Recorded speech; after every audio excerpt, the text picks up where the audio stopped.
Et on vous attendait dans ce grand Rex pour notre rendez-vous annuel. Mesdames et messieurs, bonjour. Je m'appelle Nicolas Rossignol, mais comme n'importe quel journaliste, je suis très curieux. Je viens à votre place aujourd'hui pour assister à des super débats, des belles rencontres. Mais surtout, on va essayer de penser la tech différemment, de parler de la tech différemment et de la vivre différemment. Et tout ça grâce à une équipe juste incroyable. On les lit, on les feuillette, on les suit régulièrement. Mais surtout, on est ravis de le vivre à leur côté. Mesdames et messieurs, vos deux MC cet après-midi, Philippe et Sylvain, applaudissez-les très fort, s'il vous plaît. Chers camarades, merci de nous accueillir. Quel rendez-vous chaque année, on a envie d'être là, de le suivre. Salut à toutes celles et ceux qui nous suivent sur les réseaux également. Un mot sur ce joli programme que vous nous avez concocté. Et moi, je vous rejoins juste après. Soyez les bienvenus.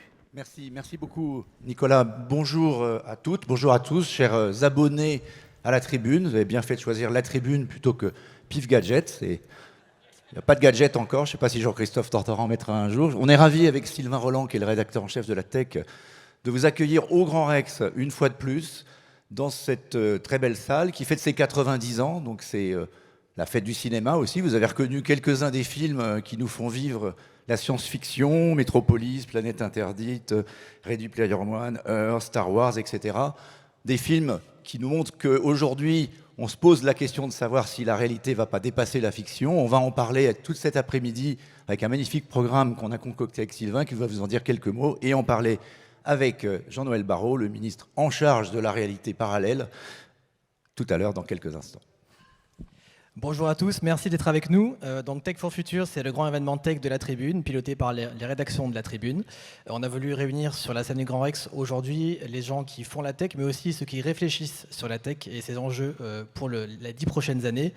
Aujourd'hui, avec Philippe, on a constaté quand on a planifié le programme que la tech vit une époque pleine de challenges aujourd'hui, avec à la fois la crise des financements pour les startups, l'explosion de la bulle crypto, la faillite de SVB, et puis un moment aussi inédit en termes de technologie avec l'intelligence artificielle qui fait des progrès d'une rapidité qu'on n'avait pas vu venir, et dans un environnement où la tech devient aussi un objet géopolitique à part entière. Et donc on a voulu prendre un peu de recul sur tout ça aujourd'hui. Et donc c'est l'objet de nos débats et keynote de 14h à 19h. Et à 19h ce soir, la Tribune révélera sur cette scène aussi les 10 startups de l'année 2023, sélectionnées au terme d'un concours que la Tribune organise depuis maintenant 11 ans et qui est le plus grand concours de startups en France, qui s'appelle aussi Tech for Future. Et on fêtera aussi les 10 ans de la French Tech ce soir lors de cette cérémonie. Et sans plus attendre, on appelle le ministre de la Transformation numérique et des télécommunications, Jean-Noël Barrot.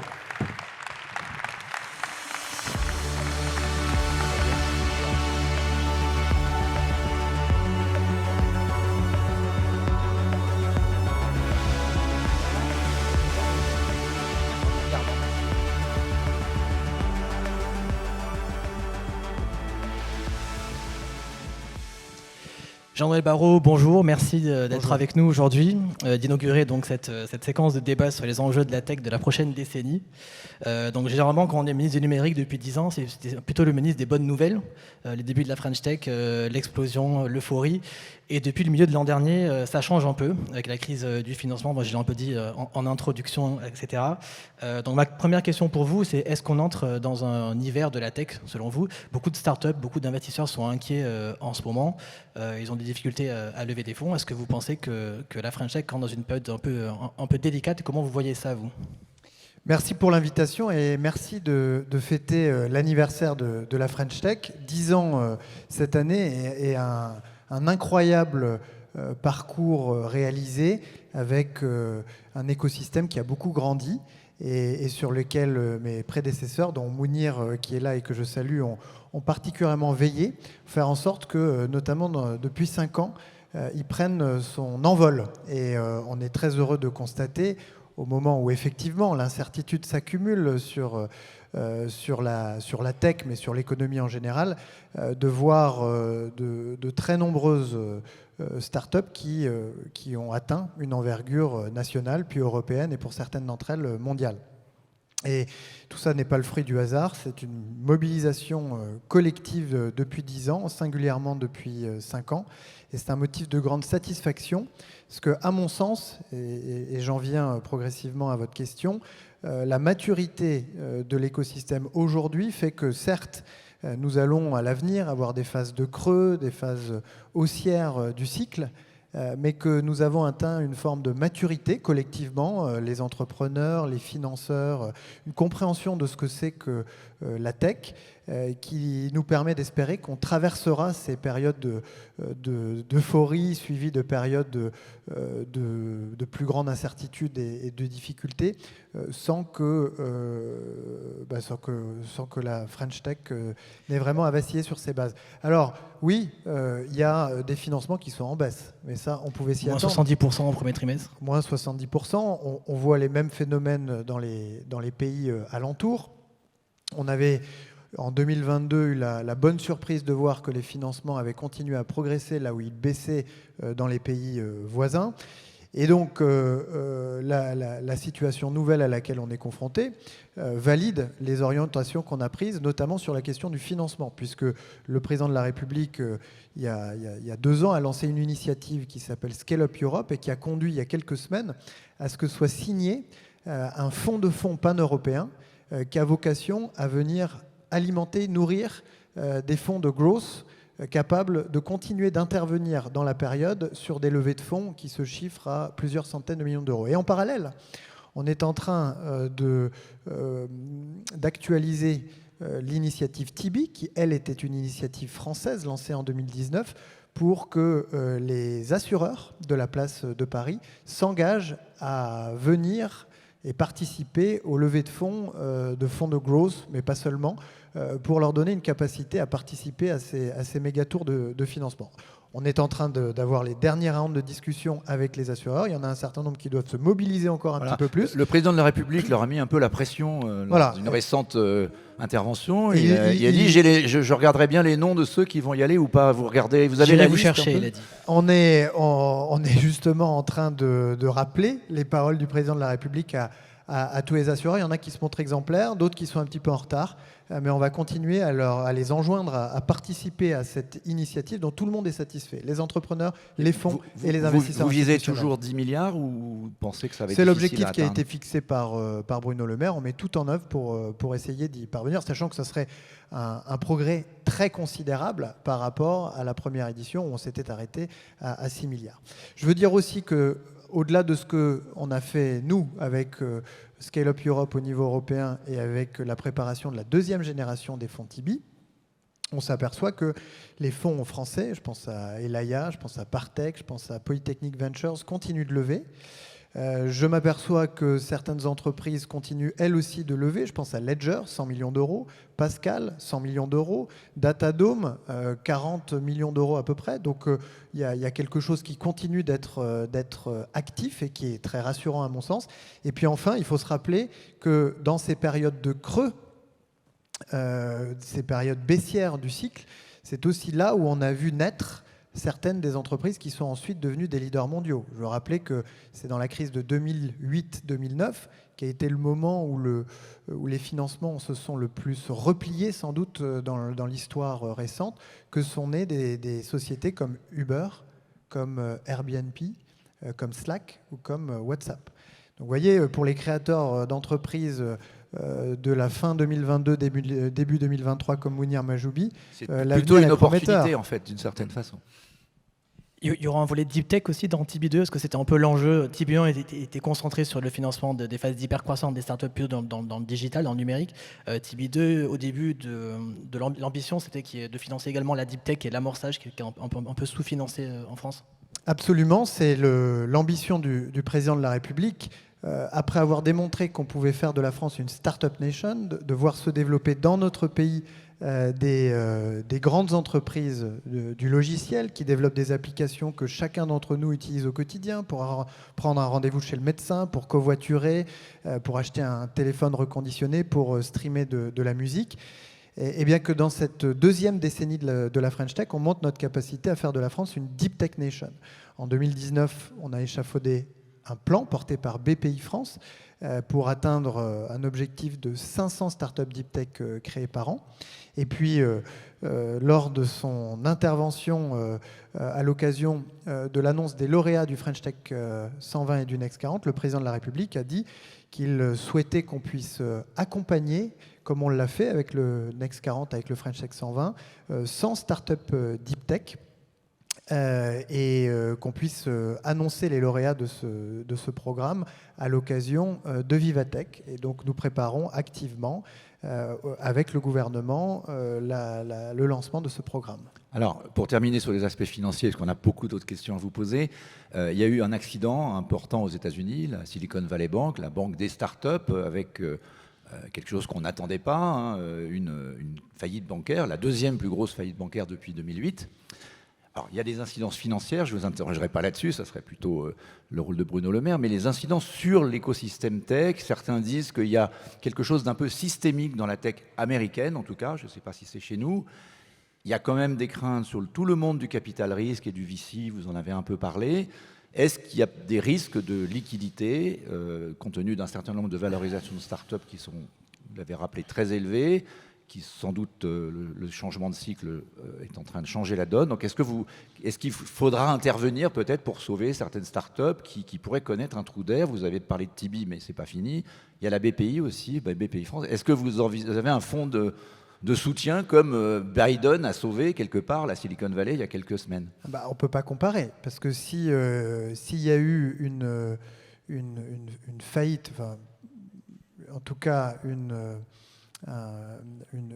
course à la liquidité à la Silicon Valley Bank, c'est pour deux raisons principales. La première, c'est que c'est une banque monosecteur, si l'on peut dire, que tous ses déposants avaient les mêmes caractéristiques. Il s'agissait de startups qui, après avoir levé beaucoup d'argent, placé cet argent auprès de la banque, étaient dans une phase où elles étaient plutôt en train de retirer cet argent, tout simplement parce qu'on est dans une phase où on consomme l'argent qui a été levé les années précédentes. Donc il y avait quelque chose de très concentré dans la nature des déposants de cette banque-là, qui ont d'ailleurs eu exactement le même comportement dès que l'information a commencé à fuiter, qu'à l'actif de la banque des problèmes survenaient. Et c'est ainsi que plus de 40 milliards de dollars ont été retirés en une journée, ce qui ne s'était jamais vu dans l'histoire de l'humanité. Mais la deuxième des choses, c'est que les États-Unis ont décidé de ne pas réglementer suffisamment bien ou de manière suffisamment prudente ce type de banque. Ce qui n'a rien à voir avec la situation européenne, où les leçons de la crise 2008-2009 ont été tirées et où les réglementations ont été particulièrement exigeantes. Et d'ailleurs, les banques se plaignent régulièrement du niveau de protection auquel on les a astreints depuis cette crise-là. Donc aucune Vous n'êtes pas inquiet à très court terme sur ce qui pourrait y avoir un risque sur le financement ou la liquidité de sur la santé du système bancaire, de notre capital risque système européen, pas de difficulté. Sur les startups, nous on a, dès l'annonce de problèmes de liquidité chez SVP, on a sondé l'écosystème et en particulier les entreprises qui sont exposées aux États-Unis, et à quelques exceptions près, aucune n'avait des liquidités bloquées chez SVP, et celles qui en avaient ont de toute façon compris après quelques heures qu'elles pourraient les récupérer. Se pose enfin la question de la fragilité des fonds eux-mêmes. Le constat qu'on fait aujourd'hui, c'est qu'il y a encore beaucoup de poudre sèche, comme on dit, dans les fonds qui ont été levés ces dernières années. Comme je vous le disais à l'instant, il y a des fonds qui sont parvenus à lever dans la période, et puis on active Scale Up Europe d'un côté, Tibi de l'autre, pour faire en sorte que la pompe continue de fonctionner. BPI France a dit récemment qu'elle était prête à continuer à intervenir dans la période et à être attentive à la situation de chacun. Donc je pense qu'on a des éléments en place pour amortir le choc éventuel provoqué par cette BPI France est un incertitude. amortisseur de crise pour les startups, c'est comme ça que vous... Non, je dis qu'on a les éléments en place avec Scale Up Europe, avec Tibi, avec la BPI qui a dit récemment qu'elle serait attentive à être contracyclique, donc à intervenir, y compris dans cette période d'incertitude, qu'on a de quoi amortir les chocs éventuels provoqués par cette période d'incertitude. Et puis, la période d'incertitude, à un moment donné, se lèvera, si l'on peut dire, et la croissance, ou en tout cas la confiance, reviendra. Je n'ai aucun doute là-dessus. Alors il y a un sujet sur lequel on a envie de vous entendre, c'est l'essor de l'intelligence artificielle aujourd'hui, enfin pas l'essor, sa popularisation. ChatGPT est arrivé l'an dernier comme un boulet de canon. Ça a été le site internet qui a eu la plus forte croissance dans l'histoire de la tech, 100 millions en quelques jours. L'IA, on est passé de la phase d'émerveillement, la phase de découverte et la phase de sidération à une phase un peu de peur, et on se pose beaucoup de questions sur l'impact de l'IA sur nos emplois, sur la cohésion de la société et sur les services comme ChatGPT qui semblent aller difficilement être difficilement compatible avec aussi la réglementation européenne, et on voit qu'il y a, après le temps de la découverte, il y a le temps de la réaction. L'académie italienne a tapé un gros coup la semaine dernière en annonçant qu'ils interdisaient ChatGPT sur leur territoire. Le Canada a également réagi en demandant une éthique de l'IA. Il y a eu 2 plaintes qui ont été révélées ce matin auprès de la CNIL qui également conteste la légalité de ChatGPT vis-à-vis du RGPD européen. Bref, il y a toute une séquence qui arrive sur l'IA et on a envie d'entendre ce que vous en pensez. Et que peut faire l'État face à ce phénomène-là qui est encore une fois un phénomène très américain, parce que les acteurs aujourd'hui qui font parler d'eux, eh bien, il n'y a pas d'acteurs européens, c'est Microsoft, c'est OpenAI et Microsoft derrière, c'est Google également. Donc voilà, qu'est-ce que ça vous inspire cette séquence-là? D'abord, je partage votre constat. On a vu succéder à une vague de technolatrie absolue, où on a compris que, où on voulait nous faire croire, si l'on peut dire, que ChatGPT allait subitement résoudre tous les problèmes du monde, à une vague de technophobie, où soudainement il faut procéder à un moratoire, où il faut interdire. Je pense que ni l'une ni l'autre de ces attitudes, de ces postures ne sont les bonnes. Je pense que la technologie n'est ni bonne ni mauvaise en soi, qu'elle est toujours au service de l'homme et que bien orientée, et c'est le cas de l'intelligence artificielle, elle peut changer la vie, elle peut sauver des vies. C'est déjà le cas de modèles d'intelligence artificielle qui ont précédé de quelques années ChatGPT et qui ont les mêmes ressorts. Je pense à AlphaFold, par exemple, un produit de DeepMind qui a permis de synthétiser 200 millions de protéines. Pour synthétiser une protéine, en général, ça prend une thèse de doctorat. Donc on a gagné avec l'intelligence artificielle, avec des modèles très proches de ceux qu'utilise OpenAI aujourd'hui, des centaines de millions, voire des milliards d'années de recherche pour améliorer des traitements, pour découvrir des vaccins, etc. Donc évidemment que l'intelligence artificielle peut changer la vie, sauver des vies, améliorer le monde et rendre des services immenses à l'humanité. Mais comme tout outil technologique, elle présente un certain nombre de risques et qu'il faut pouvoir maîtriser. Et face à cela, la stratégie de la France, elle est simple. La première des choses, c'est de pouvoir maîtriser cette technologie plutôt que de la subir, ou que d'en subir des versions qui nous viendraient d'autres grandes puissances avec lesquelles nous partageons plein de choses, mais pas toutes les valeurs auxquelles on est attaché. Et c'est la raison pour laquelle, il y a 5 ans, suite au rapport de Cédric Villani, on a lancé, le président de la République l'a voulu, une stratégie nationale pour l'intelligence artificielle qui a permis notamment de faire émerger ce qu'on appelle les 3 IA, les instituts interdisciplinaires pour l'intelligence artificielle, à Grenoble, à Nice, à Toulouse et à Paris, et à démultiplier le nombre de chaires, le nombre de doctorants, le nombre de diplômés en intelligence artificielle. Cette stratégie nationale a été actualisée en 2021 quand on a lancé le plan France 2030 avec une nouvelle fois 1,5 milliard d'euros consacrés à la fois au soutien à la recherche, développement de la formation en IA et puis des subventions d'investissement. Et on pense que dans ce domaine, la France a une carte à jouer. L'Europe bien sûr, mais la France en particulier. La régulation ? Non. Dans le domaine de l'intelligence artificielle, du développement de ces modèles. Pourquoi ? Parce que vous citez les géants du numérique qui ont lancé certains de ces modèles. Ce que je constate, c'est qu'à leur tête, on trouve bien souvent des Français.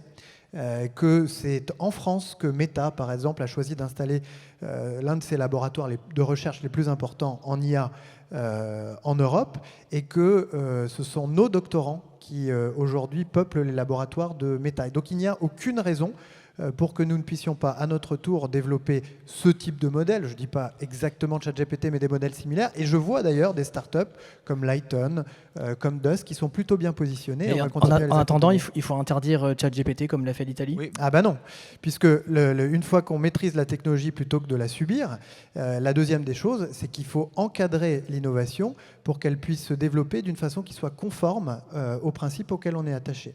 Quand ChatGPT a fait son irruption dans notre quotidien, j'ai saisi le Comité national d'éthique. Le Comité national d'éthique a été créé en 2019, placé auprès du Comité national d'éthique du numérique, qui était placé auprès du Comité national d'éthique de Jean-François Delfrécy, un comité qui a fêté ses 40 ans cette année, pour réfléchir aux questions liées au numérique. En 2021, ils avaient déjà produit un avis sur les agents conversationnels. C'est la traduction française du chatbot, en soulevant les questions éthiques, les questions démocratiques que pose l'irruption de ce type d'objet. Et donc, dans quelques mois, le Comité national d'éthique va nous rendre une version actualisée de cet avis à la lumière de ChatGPT. Et puis, par ailleurs, pour encadrer et susciter le développement de l'innovation en Europe, mais dans la direction que nous souhaitons, nous négocions actuellement le règlement sur l'intelligence artificielle. L'Europe est la première démocratie du monde à vouloir se doter d'un tel cadre qui, je ne veux pas rentrer dans le détail, mais qui procède de la manière suivante. Il dit, voici des usages pour lesquels l'intelligence artificielle va être interdite. Exemple, la surveillance générale des populations. Voici ensuite des usages critiques, la santé, les transports, pour lesquels, si quelque chose devait mal se passer, des vies humaines pourraient être engagées. Alors là, les concepteurs de systèmes d'intelligence artificielle vont être assujettis à des obligations de transparence et d'audit avant de mettre leur solution sur le marché. Et puis enfin, voici des usages pour lesquels les enjeux sont moindres, des usages récréatifs, de loisirs, etc. Et là, l'utilisation de l'intelligence artificielle est libre. Prolonge un mot de la question de Sylvain, qui a été très très complète. Il y a le sujet de la CNIL quand même. Donc il y a 2 plaintes. L'Italie a pris une motivation RGPD pour prononcer son interdiction. Je ne sais pas très bien si c'est opérationnel ou pas, mais en tout cas, ils ont cette position. On aura Marie-Laure Denis ce soir au nom de la CNIL. C'est une autorité indépendante, mais néanmoins, elle est évidemment dans la sphère publique. Qu'est-ce que vous pensez au regard du fait que l'Europe, pour se défendre justement sa souveraineté, aujourd'hui a choisi de protéger les données ? Et nous sommes quand même les principaux producteurs des données qui permettent de créer cette intelligence artificielle qui va très vite, peut-être trop vite. Donc, tout ce que vous décrivez, vous dites dans quelques mois, là aujourd'hui, le moratoire, on a l'impression que le débat, en tout cas d'Elon Musk, etc., c'est faut tout arrêter tout de suite parce qu'il y a des gens qui prennent peut-être trop d'avance, ça peut être une des raisons qu'on peut soupçonner dans cet appel, ou une inquiétude plus large qui est qu'on perdrait d'une certaine façon le contrôle. Alors le tout dans un monde en plus avec la guerre quelque part technologique entre les États-Unis et la Chine plus la Russie. Qu'est-ce qu'on peut faire ? Est-ce qu'on n'est pas face à quelque chose qui ressemblerait de près ou de loin à Terminator ? Le moratoire proposé par Elon Musk et ses amis, on voit d'ailleurs poindre derrière cette tribune des intérêts commerciaux évidents, il n'a pas beaucoup de sens parce que le retard que pourrait prendre l'avance que peuvent avoir des nations comme les États-Unis ou même dans une moindre mesure l'Europe, si on procédait à un moratoire, conduirait simplement la Chine à rattraper son retard.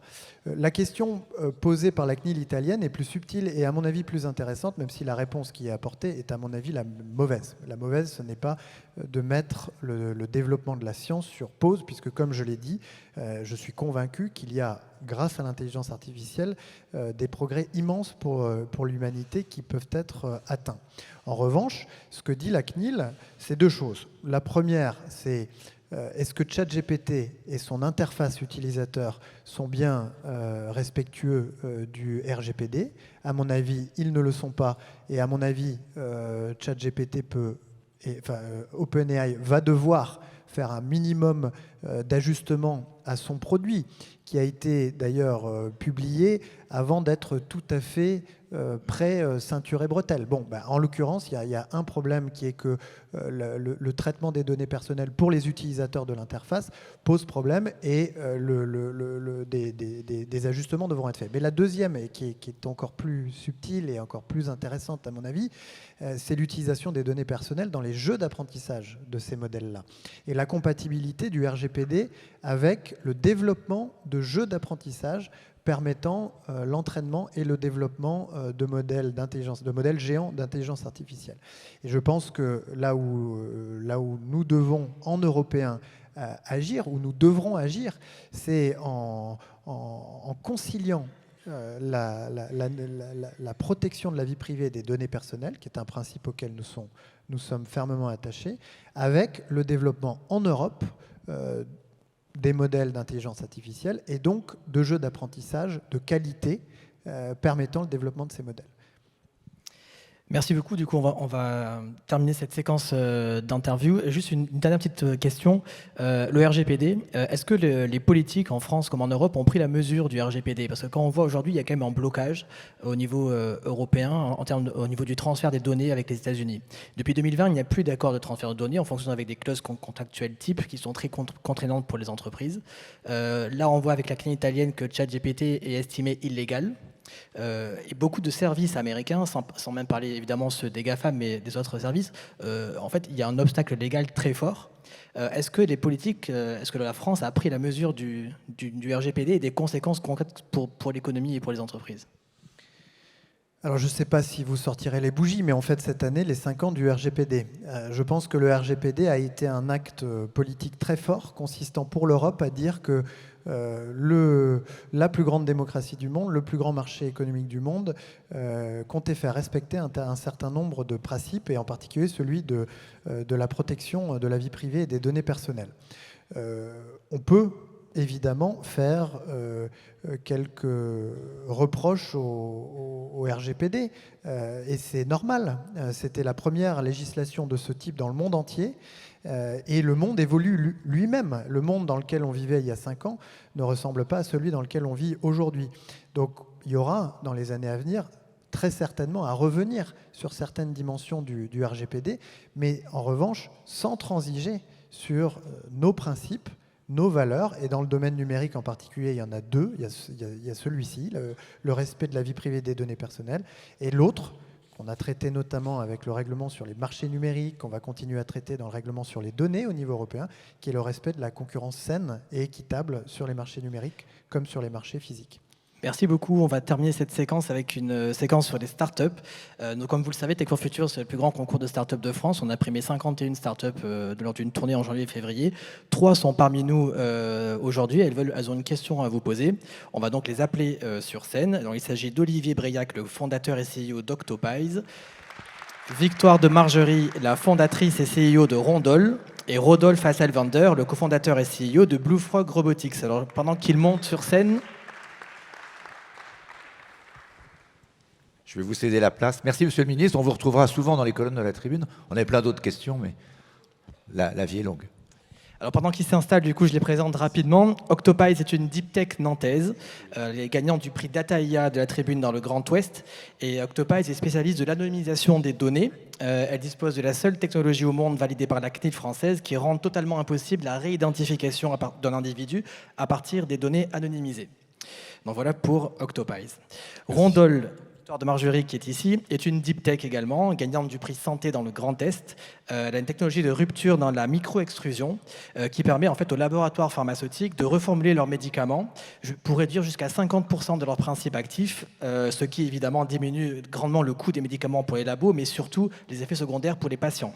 Rondol travaille actuellement à la reformulation du médicament contre le paludisme infantile et également à la reformulation de l'aspirine pour réduire de 30% ses principes actifs et l'utiliser dans la lutte contre le cancer. Et enfin, on a Blue Frog Robotics, gagnant dans la catégorie Smart Tech en Ile-de-France. Blue Frog Robotics ambitionne de devenir le leader mondial de la robotique sociale. Son robot de compagnie Buddy, déjà vendu à 4000 exemplaires, aide des enfants dans les écoles, mais aussi des enfants autistes ou encore les personnes âgées en perte d'autonomie. Donc je les laisse vous poser très rapidement chacun une question à laquelle vous pourrez répondre. On va commencer par vous. Vous avez déjà un micro, c'est parfait. Bonjour, ça marche visiblement. Bonjour Monsieur le Ministre, merci à la Tribune de nous permettre cette session de questions-réponses. Moi, je viens vous attirer votre attention, mais visiblement, vous en avez bien conscience, sur l'enjeu majeur du partage de la donnée personnelle. Nous, on est experts du sujet de l'anonymisation de la donnée et on constate malheureusement des pratiques qui sont trop fréquentes, qui sont non vertueuses dans tous les secteurs. Il n'y a pas d'inégalité sur ce sujet. Et en fait, je voudrais commencer mon propos sur un parallèle assez évident dans le sujet entre la donnée personnelle et l'écologie. Pendant des dizaines d'années, collectivement, on s'est vraiment goinfré et aujourd'hui on constate, peut-être un peu trop tard, selon l'adage mieux vaut prévenir que guérir, qu'il est probablement déjà trop tard pour faire demi-tour sur l'écologie. Notre conviction, c'est que dans le registre de la donnée personnelle, on n'en est pas tout à fait là, mais pas loin. Comme je vous disais, les pratiques sont, on les constate, régulières, pas vertueuses. Et notre conviction, c'est que sans confiance, il n'y a pas de données. Sans données, il n'y a pas d'innovation dans une économie digitale. Donc on pense que c'est vraiment un enjeu majeur de société. On a plusieurs phénomènes qui nous poussent à être confiants.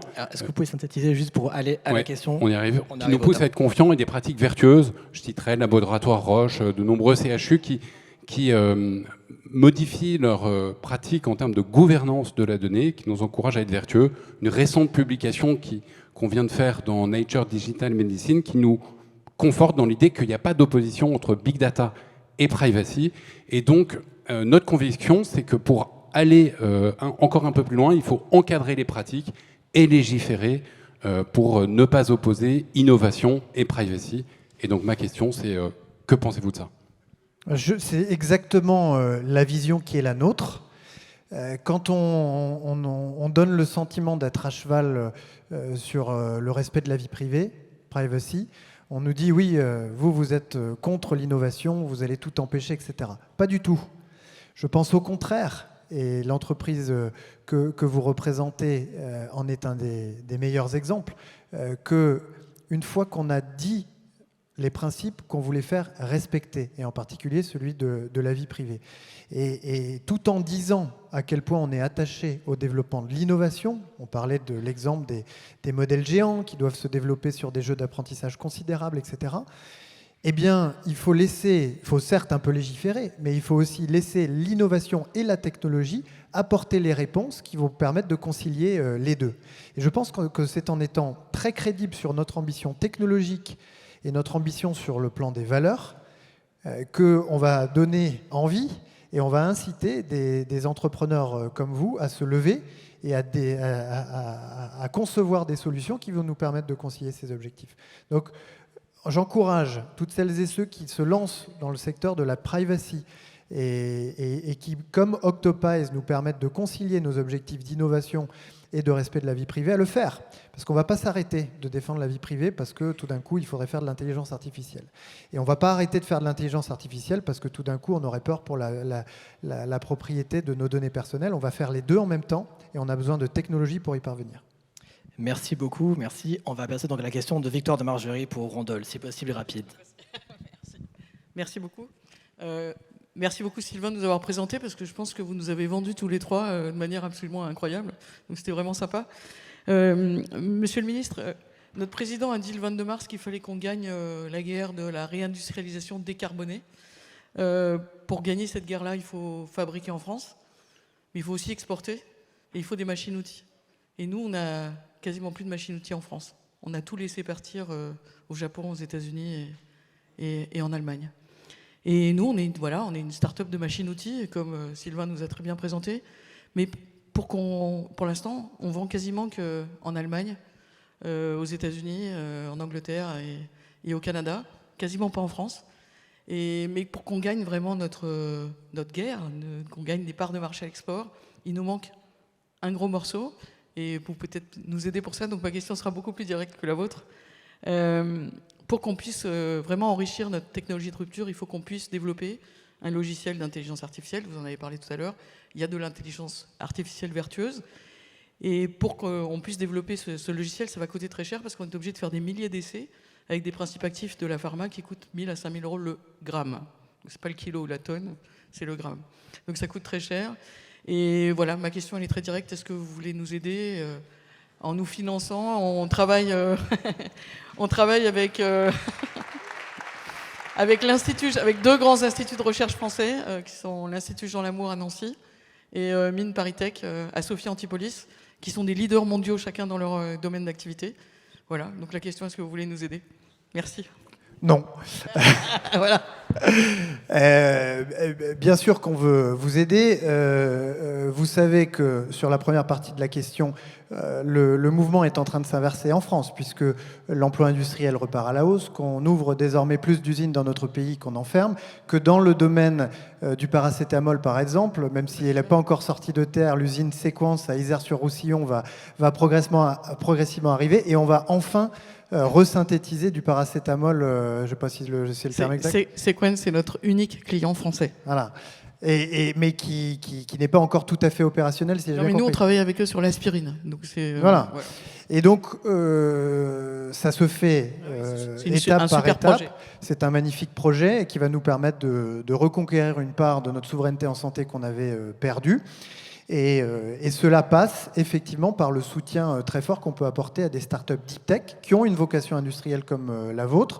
Il y a un certain nombre d'outils qui ont été déployés ces dernières années, portés beaucoup par BPI France. Donc si le soutien que vous attendez est un soutien financier, en principe sur les questions deep tech, BPI France doit y être attentif. J'ai appris, lorsqu'on a fêté la semaine dernière, il y a beaucoup d'anniversaires ces temps-ci, le 4e anniversaire du plan deep tech, que dans le portefeuille de BPI France, il y a 50% de startups deep tech. Donc BPI France est particulièrement attentive à ces questions-là. On a rechargé le plan deep tech de 500 millions d'euros supplémentaires. Donc ils ne sont pas dans mes poches, je n'ai pas le chéquier avec moi, mais évidemment qu'on est là pour vous aider et je vous propose qu'on poursuive la discussion pour qu'on s'assure de savoir exactement ce qui est attendu. Merci beaucoup. Comment? Rapide. Bon, ok. Ravi d'être ici. Alors, on a un petit peu abordé ma question tout à l'heure, mais on peut rajouter des choses. Donc déjà, je pense qu'on a bien saisi en effet les enjeux et les défis majeurs économiques et sociétaux qui attendent notre société et les défis à relever avec l'émergence de technologies très puissantes qui vont façonner notre futur. Ma question, elle est assez claire. Est-ce que vous êtes prêt à aider la French Tech à faire du 21e siècle le siècle de la technologie, de l'intelligence artificielle et de la robotique au service de l'humain? Et donc notamment, quelle est votre vision? On en a un peu parlé tout à l'heure, en termes de régulation d'intelligence artificielle, pour s'assurer qu'il y ait assez d'éthique dedans et qu'elles embarquent, je dirais, une vraie dimension tech for good, tout en maintenant la place de la France et de l'Europe dans le peloton de tête de la course technologique mondiale. Et puis, plus personnellement, en effet, est-ce que vous êtes prêt à aider un champion, à aider Blue Frog Robotics à devenir ce champion français et européen de la robotique sociale qui sera une des prochaines révolutions industrielles? Et voilà, on parle souvent de souveraineté numérique. Moi, j'ai envie de parler de souveraineté robotique maintenant, on y arrive. Et puis voilà, plus largement, au-delà du cas de Blue Frog, comment on fait émerger des startups industrielles qui seront la clé de la réindustrialisation de la France? D'abord, je voudrais saluer Buddy, pour qui j'ai beaucoup d'affection, puisqu'on était ensemble au CES, et que Buddy est déployé, ça lui fait sourire, non? Il est content. Et que par ailleurs, Buddy est déployé dans les écoles de Saint-Quentin-en-Yvelines, qui est une agglomération de laquelle je suis élu. Et donc je sais la façon dont Buddy peut améliorer et rendre accessible à des enfants en situation de handicap les possibilités ouvertes par le numérique. Et de la même manière que je considère qu'il n'y a pas de contradiction entre le respect de la vie privée d'un côté et le développement de l'innovation de l'autre, je pense qu'il n'y a pas non plus de contradiction entre le fait de construire une souveraineté numérique et technologique d'un côté et celle d'embarquer l'ensemble de la population de l'autre, en ouvrant à chacun les possibilités offertes par le numérique. Je m'explique. Demain, nous allons présenter les chiffres de l'éloignement du numérique. Et comme vous le verrez, il y a une part très importante de nos concitoyens qui ressentent des difficultés d'accès à la société, à l'économie numérique. C'est évidemment une situation dont on ne peut pas se satisfaire. Alors on pourrait dire, bon, on va ralentir, on va faire des moratoires, on va interdire. Ou alors, on peut orienter le numérique, on peut orienter la technologie pour que, comme Buddy, la technologie devienne non pas un vecteur de relégation chez nos concitoyens qui se sentent trop éloignés de ce monde qui se construit sous leurs yeux, mais bien plutôt un vecteur d'émancipation, d'accès et de reconnexion avec le reste du monde, le reste de nos concitoyens. Et donc, au-delà du soutien à l'innovation technologique elle-même, le soutien à ces modèles dont vous avez rappelé qu'ils appartiennent à Tech for Good est une priorité pour nous. Je pense qu'il faut qu'on ait beaucoup plus d'initiatives comme celle-là. Ce sera une manière de réconcilier beaucoup de nos concitoyens qui, quand ils voient apparaître ChatGPT, quand ils voient tout ce qui se passe dans l'espace numérique où il y a quand même une prolifération de violences de tous ordres, se demandent si ce monde-là est bien fait pour eux. Je pense qu'il est fait pour eux parce qu'il y a beaucoup d'opportunités. Il y a, avec l'intelligence artificielle, la technologie, une façon d'améliorer la vie, de traiter des douleurs, de traiter des maladies.